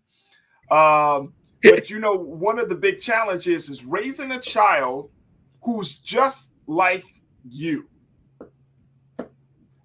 And this was the topic of an op-ed in the New York Times when one writer by the name of Jessica Gross, she talked about how her daughter is just like her, and that even at the young age that her daughter is, she can see various characteristics and traits and just mannerisms and behaviors that are similar to her, that she is still dealing with even at the age of 40, that she sees her daughter going through. But one of the things it brought to my mind, Rashad, is that when we parent, there seems to be this school of thought that when you are a parent, right, you want to create a mini me, right?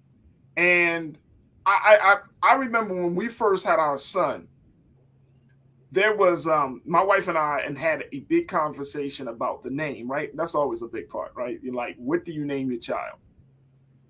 And I remembered like so vividly, bro, that my son, who was 8 years old, I did not want to name him Farajii. I did not want to give him my name. I didn't want him to be a junior. I remember I was like, no, I want my son to be able to have his own name. He's going to be his own person, right? Because why? I mean, first and foremost, I know people that be like, oh, I want my name to live on. Like, I know my name is a beautiful name. I get that. I'm not taking away from that. It's just the simple fact that I know he's my son. Like I don't have to brand him and be like, he's the son of Farajii. And like, I know he's my son. So with him being my son, I know that this is something that I knew it from the very beginning. Like, I wanted him to be his own person. Now, certainly he has some characteristics and qualities, but he's growing up to be his own person. And I think that for parents, that can be a challenge. Some parents, they want their child to be just like them. Other parents, like me, it's like, no, you don't have to be just like me. You already have certain elements of me. I want you to be better than me, actually. I want you to be a different person. I want you to like different things. My son is into science. He's into technology. He's into soccer. These are areas that I was not involved in when I was his age. And it's okay. I'm actually enjoying watching him grow up. I'm enjoying the fact that he has different interests than I do. I'm enjoying that. I don't want my son to be a mini me. Yeah, I would say I had similar preference when my son was born as well. I was very hesitant on giving him my name, and I agree with you. I didn't want, and I have nothing against those that continue the legacy and share down their names and have juniors all the way to the 4th and to the 5th. I think it's a beautiful thing of honoring your family, your lineage, and your heritage. I think it's one, but even in my sense, I didn't want to allow my son to carry my name because I wanted him to grow and evolve into his own individual purpose while still, gaining some of the goods of me, but also learning of how dad evolved, shed, and let go of some of the bad parts, right? And I remember as I was growing up, my dad didn't have a dad, right? So my dad's ultimate goal and biggest purpose, he said, I wanted to be an example of what I never had. Right. And my dad said, I wanted to be that example because I wanted to make sure that if you was to evolve in yourself, I wanted you to have the good parts of me. And if I had to deal with anything bad, at least it's the bad part of me that I got to correct in me. Right. Rather than seeing you being raised by someone else. And I don't have that hindsight or the strengths to help you navigate them because I wasn't there in your life from beginning to end. And I took that same approach. My father always told me, like, hey, some of the things I'm going to tell you right now, you're not going to understand. But when it comes to it, you're going to be able to apply it in real time. Right. So it was just those different nuggets that I applied to my son. But I also was very intentional in just making sure that the name I gave him, he can grow into. And it honors some of the ancestors and the lineage of my own family. Like, I want my son to bear my last name, but he doesn't have to bear my the last name is, last name is pivotal. The last name is pivotal for me, right? I mean, I have the last name of Muhammad. My wife is Muhammad. So, that's pivotal. That's going to stick, right? But I think that to your point and to your dad's point, like, and I met your dad, so I know what kind of man your dad is, right?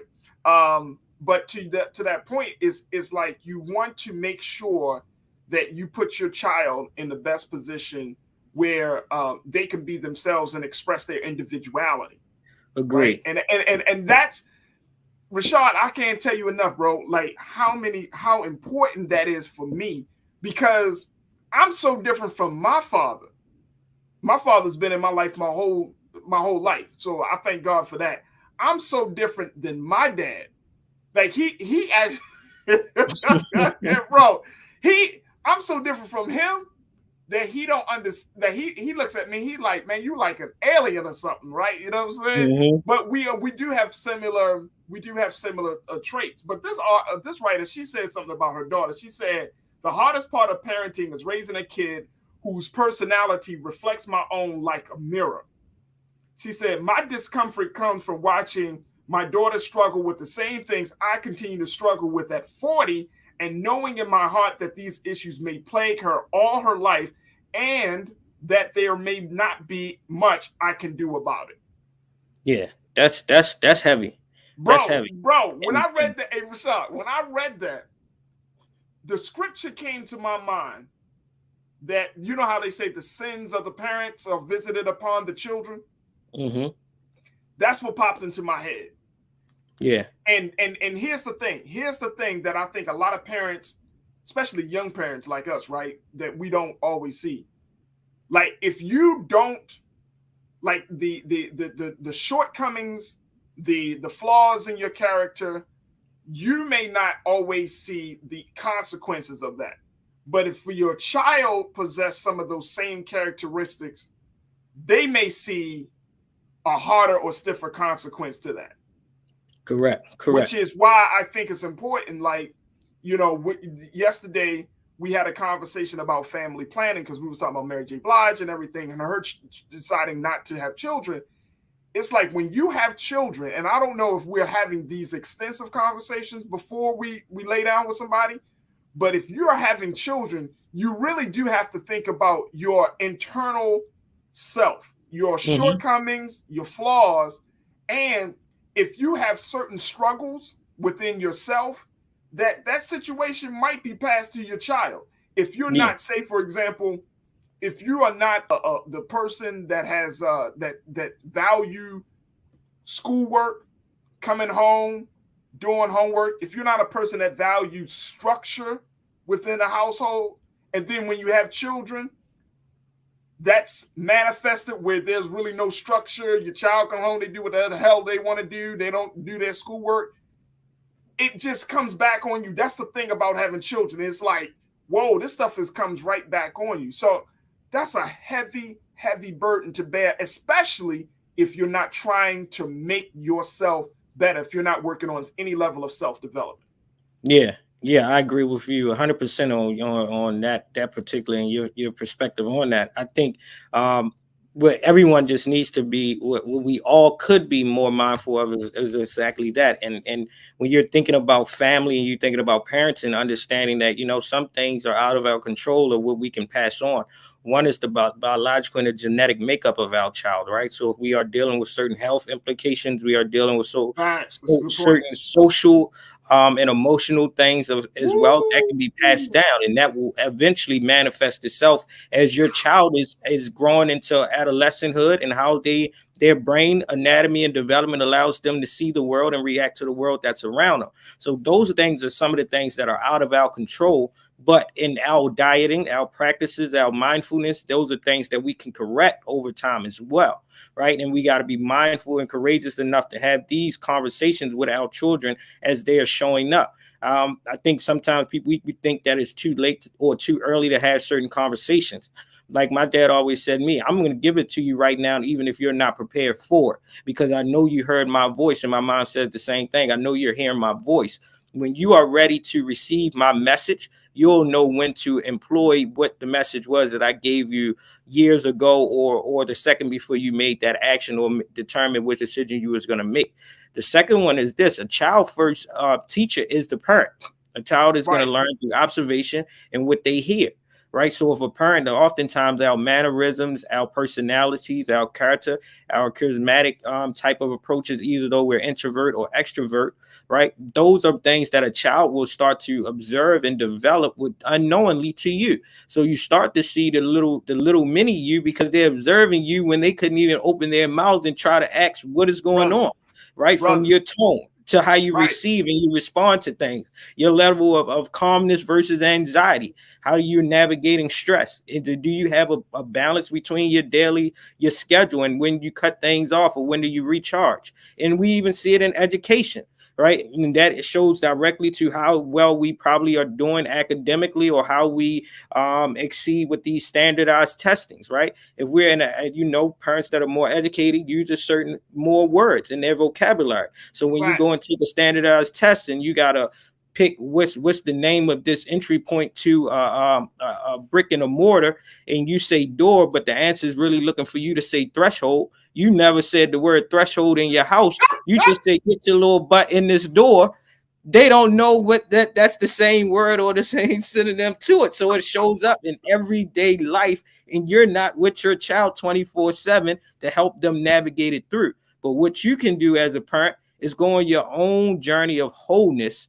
And we all know, some of us know our blind spots, some of us know our gray areas, some of us know our strengths, and some of us know our weaknesses. I know for me, my son helped me like totally go face forward on what are some of my weaknesses, what are my blind spots, and let me correct these now, so that he will not learn, have to not go through the same things that I had to go through to figure out who I am. Hey, Rashad, let me just tell you something, brother.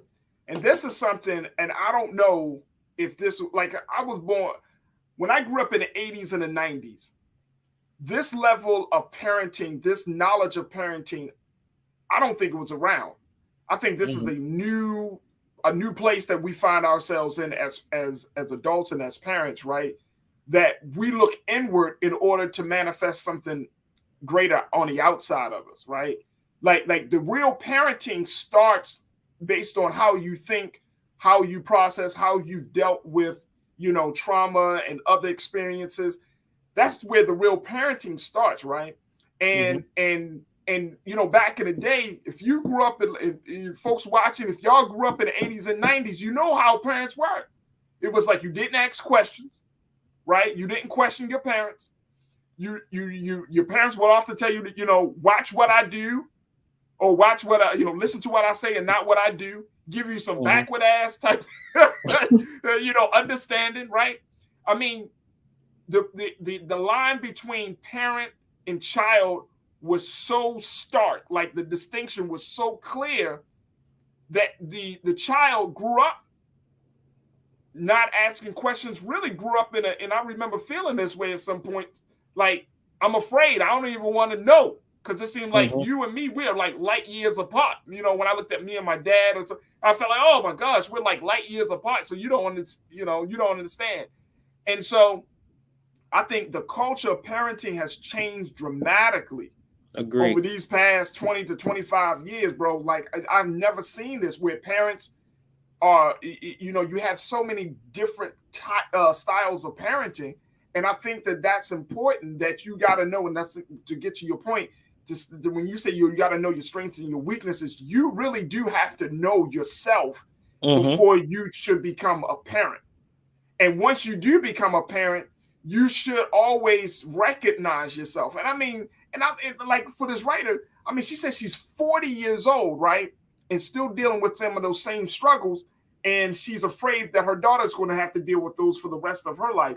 But let me just share with you that experts say, look, they're going to use even though they might have the same struggle, how they process it, how they experience those struggles, the circumstances, they're all are going to be different. Yes. Than what you as the parent or we as the parents have experienced. And I think that is the number one thing. One clinical associate assistant professor of psychiatry, behavioral science, Dr. Pooja Lakshmi, said that she said something that I think is really, really important. She said, when it's something that is so closely, let me go to this one. We can put this back on, Shayla. Ilsa Dubro DeMarco, a clinical psychologist and the author of Mom Brain Proven Strategies to Fight the Anxiety, Guilt, and Overwhelming Emotions of Motherhood and Relax into Your New Self. She said, is to continue to remind yourself that even though you're similar, your kid and you aren't the same. Yep. Agreed. They're not the same. You are projecting your own lived experience on a child that's going to grow up in a world that's a little bit more advanced, a little bit more different, may have a different progressive mindset. Yeah, they may still have some of your biases and prejudice and your fears, but again, your peers, or when you went through elementary and grade school, is not going to be the same young person that they're sitting with through elementary and grade school. Bro, the world has changed over the past 30 years. They might not exist there no more. The fashion itself is going to be a little bit different. The music is going to be different. So, of course, they're going to internalize things and try to have their own level of understanding. And what oftentimes parents have to often accept is that you can't safeguard your child from the whole world itself. You can't. You need to give them tools. And let me just say to that point, Rashad, when you said projecting, that's one of the big things that I saw growing up. And that's something I always keep in my mind as I'm interacting with my son and my daughter. That what I was afraid of, what I was concerned with, that I don't project those same fears. Because parents, we have such an influential power over our children that we can project fear. Even though the child may not be afraid of something, we can pass on our fear to them. One of the big ways that we see that, especially with Black women, and this is, and I want you folks and sisters hear me out on this, that if you are a mom, whether you're a single mom or you're attached, doesn't matter. But if you're a mom of a Black boy, you project your fear on to your Black son. When he walks out the door, you project your fear of the police. You project your fear of the neighborhood. You project your fear just in general, just fear. And in some cases, depending on the boy, how he's going to process that fear. Whether he's going to process that fear and be like, Mom, I'm good. I got you. I understand what you say. I know you're afraid, but I'm not afraid.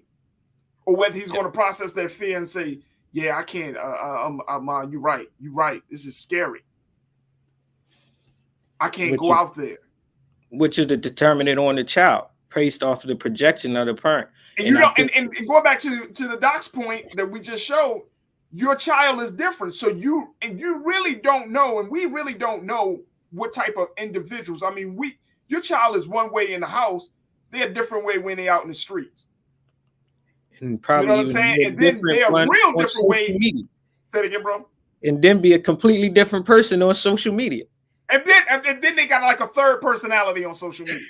So how you run? You know what I'm saying? Or they got a fourth personality when they're with their friends, right? And then they grow up. When they grow up and become, not just they go to high school, they go to college, they become adults. They're a different person. Yep.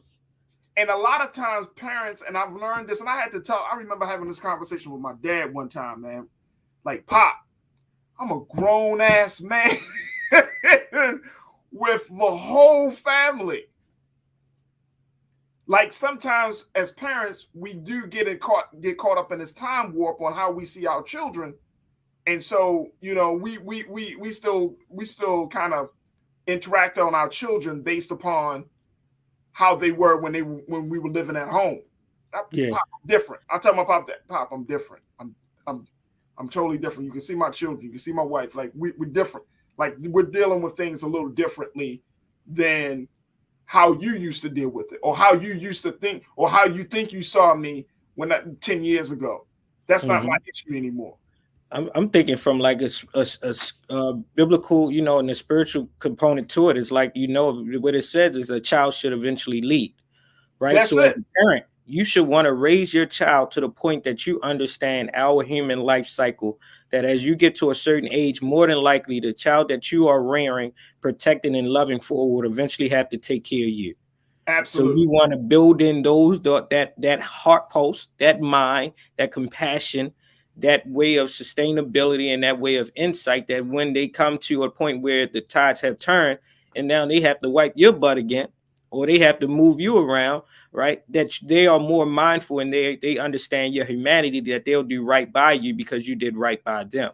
But one of the things is like you can't rear your child in hopes that you rear them so that society doesn't rear them for you, right? Absolutely. I think that right there is projection of fear that then doesn't allow them to grow into their own individuality and experience their own level of freedom and how they define their success. But one thing that has stayed constant, even in my early experiences of fatherhood, that one of these, the most wisest things is always the most simplest things that roll out of people's tongue. And the one thing people always said to me was, there's no right or wrong answer to parenting. And you can't you can't raise one child as you raise the other one, because you're not going to get the same outcomes. Come on, there it is. There it is. There it is. Hey, Rashad, we got to take a quick moment. I want to take a quick pause. When we come back, I got to share with you what's trending right now. Trends posts are doing the most. Stay with us. It's the culture.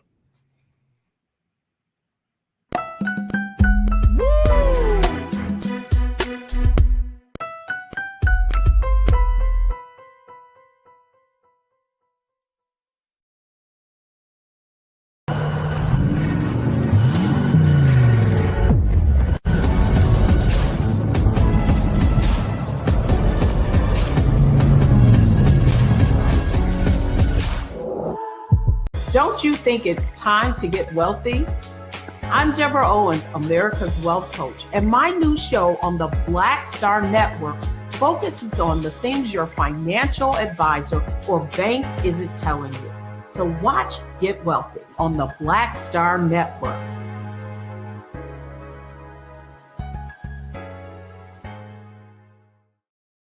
Hi, I'm Dr. Jackie Hood Martin, and I have a question for you. Ever feel as if your life is teetering and the weight and pressure of the world is consistently on your shoulders? Well, let me tell you, living a balanced life isn't easy. Join me each Tuesday on Black Star Network for A Balanced Life with Dr. Jackie. We'll laugh together, cry together, pull ourselves together, and cheer each other on. So join me for new shows each Tuesday on Black Star Network, A Balanced Life with Dr. Jackie.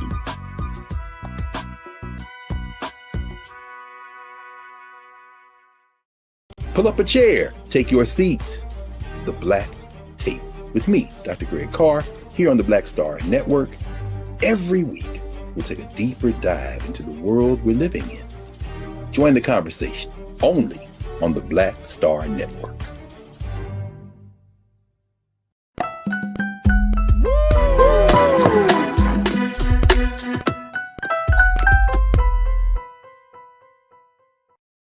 All right, Rashad, I had to bring up this trend. People are talking about this, man. What happened? I just need, anything related to Mike Tyson, y'all, I'm going to just let y'all know. I'm bringing it up. We bringing it up. Bro, this Mike Tyson is one of the funniest dudes, man. If you ever watch like The Hangover or any movie he's in, he's just funny. I already told you about his podcast. But let me just tell you about this big moment, this crazy moment that he just had. Check this out. A couple of days ago, Mike Tyson was about to perform at a Hollywood comedy club when a man pulls a gun on him at the damn club, Rashad.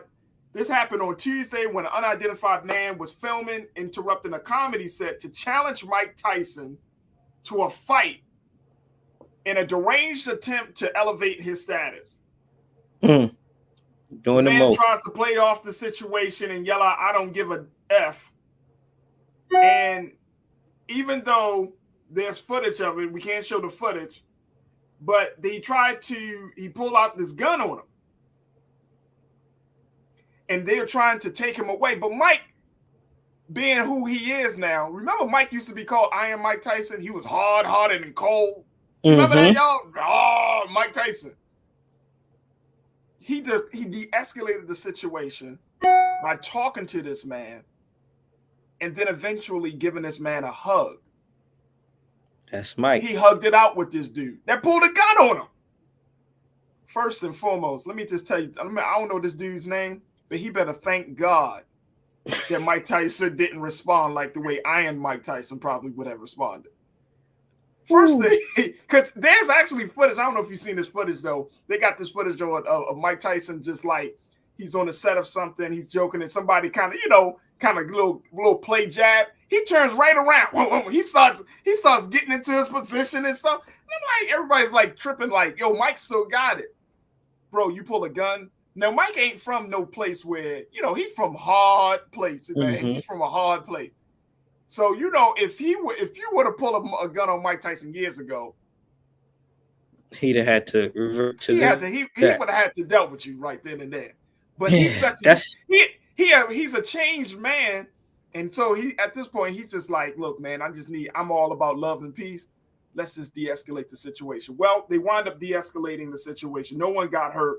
The man was pushed out, but Tyson called the man over, goes for a handshake, and the two of them hug it out. The man then screams, "New York, Brownsville."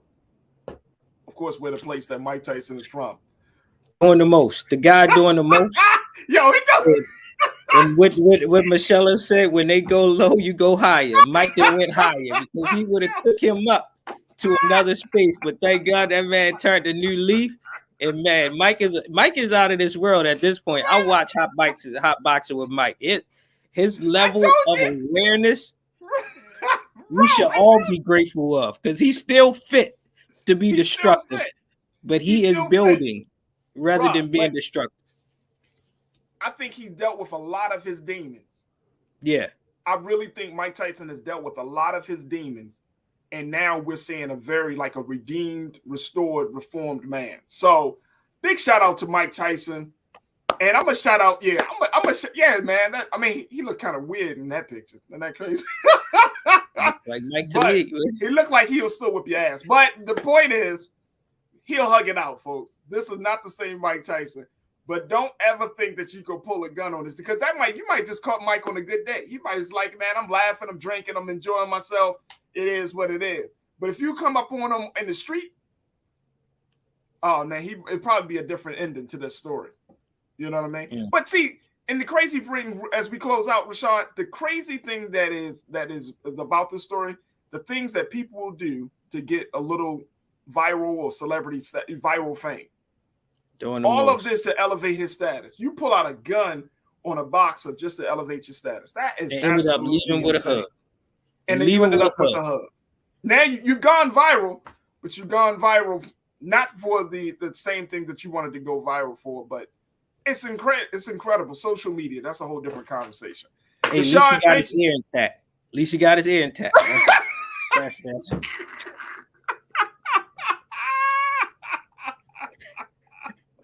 his ear and his face, Rashad. Right. You know, Mike it could have went a lot worse, but it went right. He would have punched him. Dude wouldn't even know what to do with the gun. Gun jamming and stuff. He all nervous. He just take it and break it for him. Here you go. This what you wanted? This what you wanted for? All right, Rashad, thank you so much, big brother. Always a pleasure to have you on the show and being one of our culture crew members and essentially being so good for the culture. Thank you, bro. Thank you. Always for the culture. Peace. Absolutely. Absolutely. All right, folks, that's going to do it for us. But I appreciate each and one of you and all your patience in watching and checking us out today. Hopefully you enjoyed the conversations. But look, we got so much more to talk about as it relates to this Russia-Ukraine situation. So I'm convinced, folks, we have a big decision to make. We have a big decision to make that as we go further along, as this country and this administration goes further along, the voice of dissenters have to be a chorus. It can't be a solo. It can't be a one artist or one person, or just, it has to be a chorus, right? And for us in the Black community, we have to be very clear. We got to let our public officials know, our elected officials, look, we're not going to just go for the bobo. We're not just going to go for the propaganda. We're going to scrutinize this decision if it goes to that point, right? But we're not going to sign up for a war that is not in our best interest, in a war that we cannot win. We don't have the human capital to do that. We can't just waste lives over a lie or because of some ego or some personality. No, the next war we fight for is going to fight for truth, justice, freedom, equality. It's going to fight for something that's going to lead to the interest and the betterment of people, and not for the interest and the betterment of corporations and pockets. We're not doing it. We're not doing it. All right, folks, thank you so much for tuning in. Make sure you show your support and love for Black Star Network. Go to our website at blackstarnetwork.com. Support Black-owned media like never before. If you can't support us, with your finances, with your dollars, then you can certainly support us by sharing all of our videos, tuning into our programs, and just sharing it. Let people know the Black Star Network needs your eyeballs, but we also need your financial support. So go to blackstarnetwork.com to make that donation real. I thank you so much. 6 o'clock. Stay tuned for Roland Martin Unfiltered. As always, never be afraid to challenge what's wrong. Stand for what's right while being yourself in the process. God willing, we'll talk tomorrow for another exciting edition of The Culture right here on the Black Star Network. Peace.